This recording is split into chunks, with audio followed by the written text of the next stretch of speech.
बार की बात है, एक बहुत बड़े जंगल का राजा शेर बूढ़ा हो चुका था।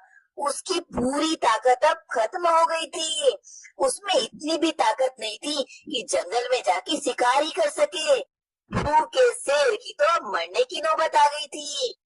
एक दिन गुफा में बैठकर शेर सोचने लगा कि अगर उसकी ऐसी ही हालत रही तो वो तो मर जाएगा। उसे कोई ना कोई उपाय तो सोचना ही पड़ेगा ताकि बैठे बिठाए भोजन की व्यवस्था हो जाए। भूखे शेर ने चिड़िया की सहायता से पूरे जंगल में अपने बीमार होने की खबर फैला दी। जंगल के राजा शेर के बीमार होने की खबर सुनकर जंगल के जानवर उसका हालचाल पूछने आने लगे। शेर तो इसी ताक में था, जैसे ही कोई जानवर उसे मिलने के लिए गुफा में आता, शेर उसे मार डालता।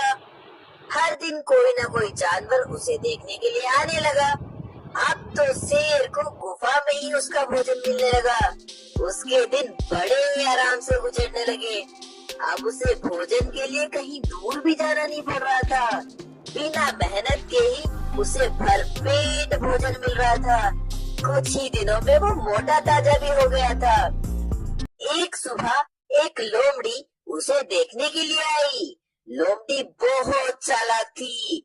वो गुफा के अंदर नहीं गई, बल्कि गुफा के गेट पर ही खड़ी रही।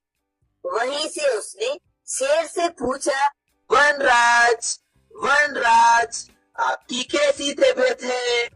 अब आप कैसा महसूस कर रहे हो? अंदर से भूखा शेर बोला, कौन हो मित्र? अंदर आ जाओ। मैं बूढ़ा बीमार शेर तुमसे मिलने नहीं आ सकता।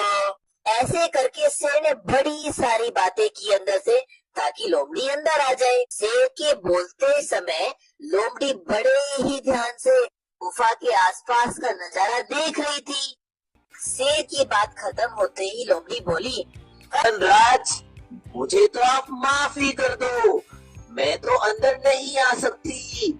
आपकी गुफा में अंदर आते हुए तो पैरों के निशान हैं, पर बाहर आते हुए किसी के भी पैरों के निशान नहीं हैं।